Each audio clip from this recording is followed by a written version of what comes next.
Hi hello అందరికీ నమస్కారం. Welcome to our channel. నేను ఆదిత్య. ఏపీలో జరుగుతున్నటువంటి పరిణామాలు ఎన్నున్నా ఆలోచించదగ్గ అంశం ఏదైనా ఉంది అంటే ఫైల్స్ దగ్ధం. మొన్న చూసుకున్నట్టయితే మదనపల్లి సబ్ కలెక్టర్లో జరిగినటువంటి ఫైల్స్ దగ్ధం గురించి, నేటి పోలవరంకి సంబంధించినటువంటి ఫైల్స్ దగ్ధం గురించి కూడా మనం చూస్తూనే ఉన్నాం. సో మరి ఈ అంశాల గురించి మాట్లాడడానికి ప్రస్తుతానికి మనతో పాటు స్టూడియోలో ఉన్నారు ప్రముఖ సీనియర్ జర్నలిస్ట్ జగదేవ్ గారు. సో సార్ని అడిగి తెలుసుకుందాం. సార్ నమస్కారం. సార్ నమస్తే సార్, కూటమి అధికారంలోకి వచ్చిన తర్వాతకి వైఎస్ఆర్సీపీ పాలనలో ఉన్నప్పుడు ప్రజాప్రతినిధులు చేసినటువంటి అక్రమాలు, దౌర్జన్యాలు ఏవైతున్నాయో ఉన్నాయని చెప్పేసి వాటిని తెర మీదకి ఒక్కొక్కటిగా తీసుకొస్తూ ఉన్నారు. ఇదంతా జరుగుతున్న తరుణంలో రీసెంట్గా చూసుకుంటే, అంటే గతంలో చూసుకుంటే మదనపల్లి సబ్ కలెక్టర్ ఆఫీస్లో కూడా ఫైల్ కాల్ చేయడం జరిగింది. ఇప్పుడు పోలవరంకి సంబంధించినటువంటి ఫైల్ కూడా కాల్ చేశారు అని ఒక అంశం అయితే వినిపిస్తూ ఉంది. సో మరి దీన్ని ఏ కోణంలో చూడొచ్చు అసలు మనం? ఫస్ట్ నాకు తెలిసి కూటమి ప్రభుత్వం వాళ్ళు ఢిల్లీలో ధర్నా చేయాలండి. రోజుకు ఒక ఫైల్ కాల్ చేస్తున్నారు అని. మరి అట్లాగే ఉంది. ఎందుకంటే వీళ్ళకి గవర్నమెంట్ ఉందా? కూటమి ప్రభుత్వం ఏర్పడి 2 నెలలు దాటినా కూడా మొన్న మదనపల్లి, ఇవాళ పోలవరం, అంతకుముందు సెక్రటేరియట్లో ఫైల్స్ ఏంటి నాకు అర్థం కావట్లేదు. అసలు ప్రభుత్వం వీళ్ళదా వాళ్ళదా? వాళ్ళంత నిర్భయంగా ఎలా చేయగలుగుతున్నారు? చేయగలిగేదే అంటాను, అనుకుంటున్నాను. ఎందుకంటే ఊరికే ఆ పర్టికులర్ గది ఎందుకు కాలిపోతుంది, లేదా ఊరికే ఆ ఫైల్స్ ఎందుకు దగ్ధమవుతాయి? పోలవరం ఎడం కాలువ అంశం ఏదో నడుస్తుంది. నెక్స్ట్ 2014 నుంచి 19 మధ్యలో సుమారుగా 60 నుంచి 70% పూర్తి అయిన పోలవరం ప్రాజెక్టు తర్వాత నిధులు కొన్ని వచ్చినా కూడా ఒక్క 2% 5% ముందుకెళ్ళిందంట. ఇప్పటికి ఓపెన్ అయిపోయి మొన్న వచ్చిన వరదలకు కానీ అది ఉంటే మనకి రాబోయే 5 ఏళ్ళకి సరిపడే నీరు అప్పుడే స్టోర్ చేసుకునేవాళ్ళు, కనీసం జాగ్రత్తగా ప్లాన్ చేసుకుంటే. మరి ఎన్ని క్యూసెక్కులు నీరు వదిలేస్తున్నారుగా, సముద్రంలోకి వెళ్ళిపోతున్నాయి కదా. సో అట్లాగా అదంతా అవసరం లేదు. ఎవడు పాడైపోయినా రాబోయే తరాలు, జనరేషన్స్, నెక్స్ట్ భవిష్యత్తు తరాలకి ఉంచాలి, చెయ్యాలి, అవేం అవసరం లేదు. నేను అందుకే అంటాను, ఇవన్నీ కూడా మనం ఇలాగ 4 గోడల మధ్య కూర్చొని మాట్లాడుకోవడానికి బాగానే ఉంటాయి, కానీ మారాల్సింది ప్రజలే అంటాను నేను. ఇప్పుడు మదనపల్లి అంశం తీసుకుందాం. ఆ ఫైల్స్ ఏదైతే సబ్ కలెక్టర్ ఆఫీస్లో, అంటే ఆర్డీఓ ఆఫీస్లో ఏదైతే ఫైల్స్ గది తగలబెట్టబడిందో, ముందు రోజు ఒక అజ్ఞాత వ్యక్తితో, ఒక అజ్ఞాత ఉద్యోగం 10-11 వరకు ఆఫీస్లోనే పని చేసుకుంటూ ఉన్నాడంట. ఎవరు ఆ వ్యక్తి తెలీదా? బయటికి రాలేదా? లేదా వచ్చినా కామప్ చేసేసారా?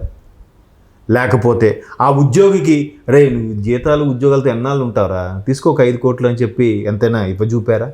సమ్ ఎక్స్ ఎన్నో కోట్లు. వాడేమనుకుంటాడు, జీవితకాలం పని చేసి ఇంత సంపాదిస్తానా, ఏముంది, మహా అయితే అరెస్టు, సస్పెండ్ చేస్తారు, ప్రూవ్ చేసుకోవాలి. ప్రూవ్ చేసుకోకపోతే అది నిజం నిర్ధారణ అయితే అప్పుడు కదా డిస్మిస్ చేస్తారు. ఈలోగా నా 5 కోట్లతో సెటిల్ అయిపోవచ్చు కదా. వేరే ఊరికి మకా మార్చి ఏదో బిజినెస్ పెట్టుకుంటాడు, కొత్త ఇల్లు కట్టుకుంటాడు, అయిపోయింది. బ్యాంక్ పే డిపాజిట్ చేసిన ఇంట్రెస్ట్ చాలు కదబ్బా, హ్యాపీగా లైఫ్ లాంగ్ బతికే వచ్చాడు. ఇంకేంది టెన్షన్ అడిగి చెప్పండి. చట్టాలు ఇలా ఉన్నాయి అంటే అక్కడ ఆ వ్యక్తి ఎవరు? మనలో ఒకడే కదా. సరే, ఇన్వెస్టిగేషన్ స్టార్ట్ చేసి పూర్తిగా చేయడం అధికారులు ఎవరు? మనలో ఒకడేగా. మారాల్సింది ఎవరు? అరే కూటమి ప్రభుత్వం వచ్చినా కూడా ఇంకా వాళ్ళకు అనుకూలంగా గతంలో జరిగిన అవకతవకలో, గతంలో జరిగిన కొన్ని రకాల దరిద్రాలను కామప్ చేసేయాలని రూపాయికి 100 రూపాయలు ఇచ్చి వాడిని కొనేస్తున్నారో, కొనకపోతే వాడు చేయడు. అయ్యో నాకు రిస్క్ సార్, నాకు ఎందుకు సార్ అంటాడు. ప్రతి మనిషి ఎక్కడో దగ్గర తెగుతాడుగా, అలా తెగే ఉంటాడు. ఇప్పుడు మీకు సాహో ఏదో సినిమాలో అనుకుంటా, అందులోనేనా అంటే ఇప్పుడు సినిమా ఎగ్జాంపుల్ చెప్తా అంటే ఈజీగా కన్వే అవుతుంది నా ఉద్దేశం, తప్పుగా అనుకోండు. ఒకటి నీకు చంపడానికి వస్తే 1 CR ఇస్తా అంటాడు, ఆడైనా వస్తుంటాడు. 2 CR అంటాడు, అయినా వస్తుంటాడు. 3 అంటాడు, ఈసారి 5 అంటాడు, అనగానే ఆడ ఆగిపోతాడు. నువ్వు వెళ్ళి వాడిని చంపు అంటాడు. అంటే మనిషి అనేవాడు ఎక్కడో దగ్గర తెగుతాడు, ఎక్కడో దగ్గర బెండ్ అవుతాడు. సో ఆ వీక్నెస్తో ఆడుకుంటున్నారు. అయిపోయింది దర్జాగా. మళ్ళీ ఒకవేళ నువ్వేరా అని ప్రూవ్ చేసి ఎవరైతే చేయించారో, గత ప్రభుత్వ పెద్దలను ఎవరైతే ఉన్నారో వాళ్ళ మీద ఒకవేళ చర్యలు తీసుకునే ప్రయత్నం చేస్తే కక్ష సాధింపు అంట. దాన్ని కూడా వీళ్ళు అడ్వాంటేజే చూడండి. రాజకీయంగా దాన్ని రాజకీయ మైలేజ్గా మార్చుకుంటారు. కక్ష సాధింపు అంటే నువ్వు చేసిన తప్పు కాదు, అరెస్ట్ చేస్తే కక్ష సాధింపు. అరెస్ట్ చేయకపోతే నేనంత కడిగిన ముత్యం ఎవరూ లేరు, నిజం నిప్పు లాంటిది, నేను ఒకళ్ళు అరెస్ట్ అయినా కడిగిన ముత్యం నా తిరిగి వస్తా. అదేదో స్వతంత్ర సమరం లోపలికి వెళ్ళి వచ్చినట్టుగా ఫీల్ అవుతున్నారు నాయకులు. దానికి మళ్ళీ మన ఎవరు ఓవర్కమ్ చేయాలి చెప్పండి? గవర్నమెంట్ కూటమి ప్రభుత్వము కూడా సరే ఎందుకు బాబు గారు ఏమంటున్నారు, వాళ్ళు రెచ్చగొట్టే వ్యాఖ్యలు చేస్తున్నారు, వాళ్ళు కవ్వింపే చర్యలు దిగుతున్నారు, మీరు రెచ్చిపోవద్దు, సంయమనం పాటించండి అంటున్నారు. సంయమనం పాటిస్తే చూసారుగా ఎటువంటి రిజల్ట్స్. కానీ కార్యకర్తలు ఏమంటున్నారు, అయ్యా గత 5 ఏళ్లలో మమ్మల్ని ఎంత టార్చర్ పెట్టారో మీకు తెలియదు, మేము చాలా ఇబ్బంది పడ్డాం, కొంతమంది ఊరు వదిలి పారిపోయాం, కొంతమంది రాష్ట్రం వదిలి పారిపోయాం, ప్రాణాలు అరచర్లు పెట్టుకున్నాం, ఎవడి మీద ఏ కేసు వస్తుందో తెలియదు, జస్ట్ మాట్లాడినందుకు ఒక డాక్టర్నే చంపేశారే, ఏ సంబంధం లేనివ్వండి ఏ పార్టీకి చెందని వ్యక్తినే చంపేశారు, మేము కార్యకర్తని మమ్మల్ని ఉంచుతారా? ఎంత బాధపడి ఇప్పుడు 5 ఏళ్ళు అనుభవించాం, ఇప్పుడు సరే మా టైం వచ్చింది కదా అనుకుంటే మీరు సంయమనం పాటించమంటున్నారు, వాళ్ళు చూస్తే కాళ్ళ దగ్గర వేస్తున్నారే, ఏం చేయమంటారు అన్నట్టుగా స్థానిక ఎమ్మెల్యేలు వీళ్ళని అడుగుతున్నారు.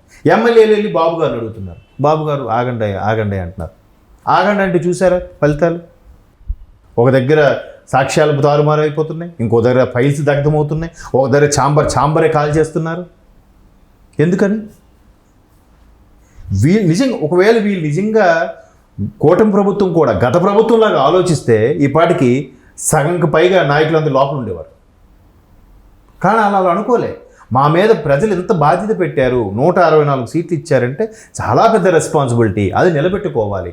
సరే ముందు రాష్ట్రం 5 ఏళ్ళు 10 ఏళ్ళు వెనక్కి వెళ్ళిపోయింది, దాన్ని మళ్ళీ స్ట్రీమ్లైన్ చేయాలి, ముందుకు తీసుకురావాలంటే మనం కష్టపడి చెయ్యాలనే తత్వంలోనే ఉన్నారు. వాళ్ళు నీరు నింపే ప్రయత్నం చేస్తున్నారు కొండని, కూటమి ప్రభుత్వం వాళ్ళు. కింద కన్నాలు ఉన్నాయి, ముందు పోడ్చాలి. చూసారు ఈ కన్నాలు ఎంత పెద్ద ప్రమాదమో? ఆ ఎడం కాలు ఇష్యూ ఏదో నడుస్తుంది, లేదంటే నా కేంద్రం నుంచి వచ్చిన బడ్జెట్లు విషయం నడుస్తుంది. ఒక ఆయన అంటాడు 1%, 0.5% ఎందుకమ్మా అని చెప్పి ఎటకారం చేశాడు. పోనీ ఆయన పూర్తి చేశాడా? అదే మాజీ మంత్రి అనిల్ కుమార్ యాదవ్ గారు, ఆయన 2.5 సంవత్సరాలతో వెళ్ళిపోయాడు. తర్వాత అంబటి గారు వచ్చారు, ఈయన అంటాడు నాకు దీనికి సంబంధం లేదన్నట్టు ఈయన ఏదో మాట్లాడతాడు. ఆయన మరి అంటే అవన్నీ మాట్లాడుకుంటే ఏంటిది అసలు, ఎట్లాగా? ఏదో అందరూ చూస్తారని ఒక ఇదేమి ఉంటుంది కదా, స్పృహ అయినా ఉండాలి కదా. అదేం లేదు, ఇది మర్చిపోతారులే, మనకే మాట్లాడతాం, మనకు ఫేవర్ ఉన్న మనం చూస్తారు అన్నట్టుగానే ఉంది. ఇప్పుడు ఏమైంది చూసారుగా ఫలితం?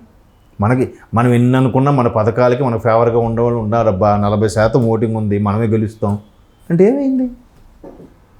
అన్నీ 5,000 4,000 ఆ ఓట్ల తేడాతో ఓడిపోయిన కూడా ఉన్నారుగా, 2,000 ఓట్ల తేడాతో ఓడిపోయిన కూడా ఉన్నారుగా.